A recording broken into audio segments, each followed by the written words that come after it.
Você já se imaginou diante de um vale repleto de ossos humanos? Secos, sem vida e desolados.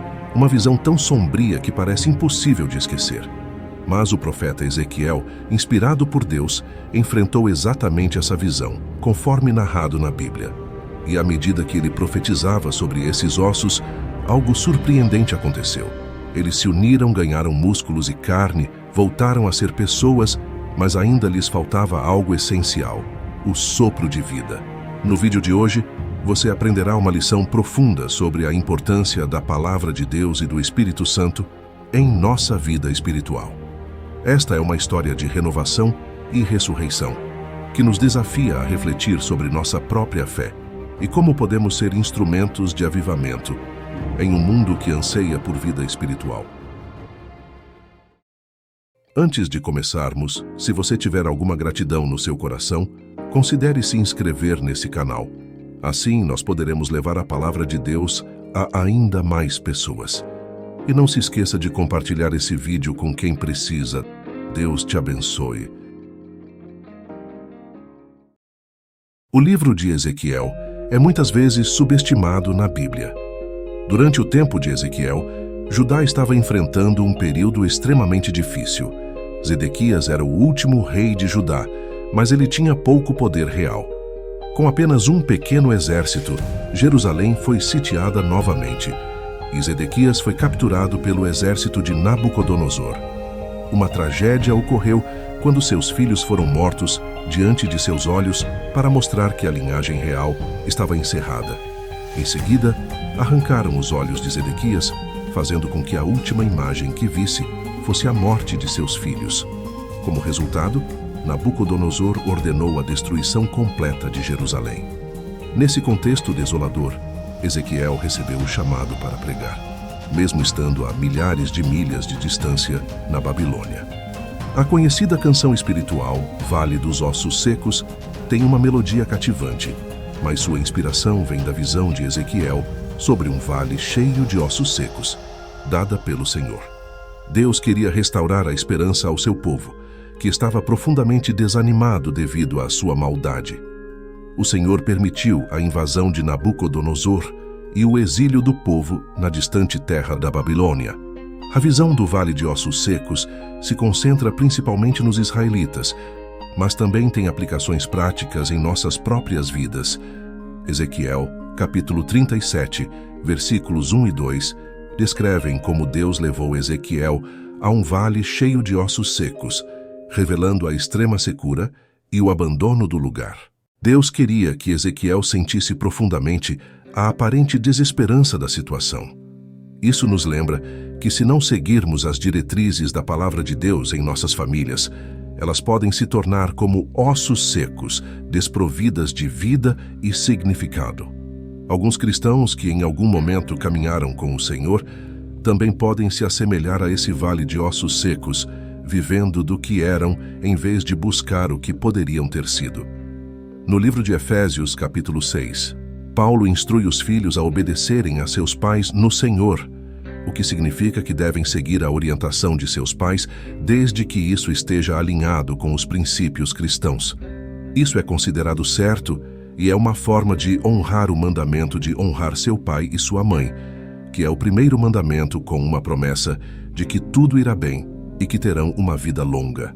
Ao mesmo tempo, os pais são aconselhados a não provocar a ira de seus filhos, mas, em vez disso, criar seus filhos na instrução e no conselho do Senhor. Em Ezequiel, capítulo 37, versículo 3, quando Deus pergunta a Ezequiel se os ossos podem reviver, Ezequiel responde que somente Deus tem o conhecimento necessário para afirmar se isso é possível. A situação era aparentemente impossível para o entendimento humano, mas Deus é capaz de realizar o que parece inimaginável. O Evangelho de Lucas, capítulo 18, versículo 27, nos lembra que o que é impossível para os seres humanos é possível para Deus, enfatizando a capacidade de Deus de realizar o que vai além das limitações humanas. Em Ezequiel, capítulo 37, versículos 4 a 8, Deus instrui Ezequiel a profetizar aos ossos secos e anunciar que ele restaurará a vida a eles. Deus promete soprar o fôlego da vida neles, criando nervos, carne, pele e fazendo com que respirem novamente. Isso demonstra o poder divino de trazer vida a partir do que parecia ser completamente morto. Ezequiel seguiu as instruções divinas e começou a profetizar, conforme ordenado. Enquanto ele proclamava as palavras do Senhor, ocorreu um fenômeno notável. Os ossos começaram a se mover e se aproximaram, juntando-se um ao outro. Logo depois, Ezequiel viu nervos, músculos e carne crescendo sobre os ossos, e a pele os cobrindo. No entanto, apesar de toda essa aparência de vida, esses corpos restaurados ainda careciam do sopro vital, o fôlego da vida. Essa passagem nos ensina que a proclamação da palavra de Deus tem um poder transformador. Assim como Ezequiel viu os ossos secos ganharem vida, à medida que ele proclamava a mensagem de Deus, a Bíblia é uma fonte de vida e fé para aqueles que a recebem. Ela é viva e eficaz, capaz de discernir os pensamentos e intenções do coração, como mencionado em Hebreus 4:12. A fé surge ao ouvirmos a palavra de Deus, conforme Romanos 10:17 destaca. No entanto, a cena ainda não estava completa. Deus instruiu Ezequiel a profetizar ao Espírito, pedindo que o Espírito viesse dos 4 ventos para soprar sobre esses corpos mortos e dar-lhes vida. Isso nos ensina que o trabalho de Deus não é apenas uma questão de organização ou estrutura, mas requer a presença do Espírito Santo. A palavra ventos aqui se refere ao ruach no hebraico, que pode significar vento, respiração ou espírito. Ezequiel estava aprendendo que todos os esforços humanos são vãos, sem a presença do Espírito Santo. Assim como Adão recebeu o fôlego de vida de Deus, o novo nascimento espiritual requer a infusão do Espírito Santo. Deus é quem concede a vida espiritual aos nossos corações. Nesse trecho, Ezequiel testemunhou um incrível renascimento quando o exército de ossos secos, inicialmente inanimados, se levantou e se tornou um grande exército vivo. Essa cena lembra a criação do homem em Gênesis 2:7, quando Deus formou o homem do pó da terra e soprou o fôlego de vida em suas narinas, tornando-o um ser vivente. A mesma obra do Espírito de Deus é evidenciada no renascimento espiritual, conforme Jesus explicou em João 3, de 5 a 8. Ele enfatiza que, para entrar no reino de Deus, é necessário nascer da água e do Espírito, porque o nascimento da carne gera apenas seres humanos, enquanto o nascimento do Espírito gera vida espiritual. Assim como o vento é misterioso em sua origem e movimento, o Espírito Santo age de maneira incompreensível, e aqueles que nascem do Espírito experimentam uma transformação espiritual.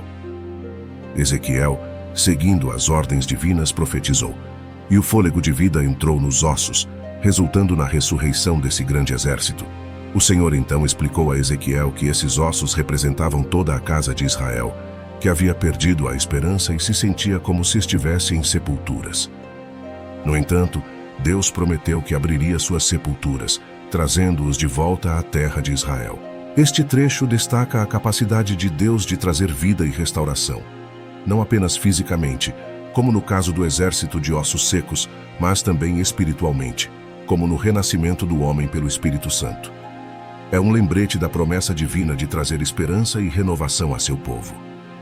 Neste trecho, Deus revela a Ezequiel o significado profundo da visão dos ossos secos e como isso se relaciona com a restauração de Israel. Os israelitas haviam perdido toda a esperança, dispersos e desanimados, mas Deus prometeu a eles um renascimento nacional. A visão era uma representação vívida desse avivamento iminente, que não apenas reviveria o povo, mas também os restauraria à sua terra natal. Deus explicou que ele colocaria seu espírito sobre eles, trazendo vida, e os traria de volta à sua terra. Isso não apenas confirmaria que ele é o Senhor, mas também demonstraria sua capacidade de cumprir suas promessas. A visão dos ossos secos e sua restauração por meio da palavra de Deus e da infusão do Espírito Santo é uma poderosa ilustração de como o avivamento espiritual ocorre. A palavra de Deus, quando proclamada e recebida, é como a proclamação de Ezequiel sobre os ossos secos, trazendo vida espiritual. No entanto, o Espírito Santo é essencial para dar vida a essa palavra, assim como o sopro de vida fez com que os ossos secos se tornassem seres vivos novamente. Portanto, tanto a palavra quanto o Espírito são fundamentais para uma experiência significativa da presença de Deus na vida daqueles que creem. No trecho de 2 Coríntios, capítulo 3, versículos 17 e 18, o apóstolo Paulo nos ensina que onde o Espírito do Senhor está, há liberdade. Ele também destaca que, ao contemplar a glória do Senhor, somos transformados à sua imagem pelo Espírito. Isso ressalta a importância do Espírito Santo na vida dos crentes e como a presença de Deus pode nos mudar de glória em glória, tornando-nos mais semelhantes a Cristo. Paulo então faz uma ligação importante entre a visão espiritual da transformação e a restauração espiritual mencionada na visão de Ezequiel com os ossos secos. Da mesma forma que Deus trouxe vida aos ossos secos, Ele também nos vivifica quando reconhecemos Jesus Cristo como nosso Senhor e Salvador. Paulo encoraja os crentes a compartilharem essa mensagem de esperança com aqueles que ainda estão espiritualmente mortos devido aos seus pecados. Ele ressalta que a salvação é um dom de Deus pela graça, não algo que podemos alcançar por nossas próprias obras. Isso é ilustrado nos versículos de Efésios 2:1 e Romanos 5:8, que enfatizam que somos salvos pela graça de Deus através da fé em Cristo, e não por nossos méritos ou obras. Portanto, a mensagem central é que, assim como Deus trouxe vida aos ossos secos na visão de Ezequiel, Ele traz vida espiritual aos que creem em Cristo, e é nosso dever compartilhar essa mensagem de esperança com aqueles que ainda estão espiritualmente mortos, dependendo do Espírito Santo para nos capacitar a fazê-lo e testemunhar o avivamento espiritual.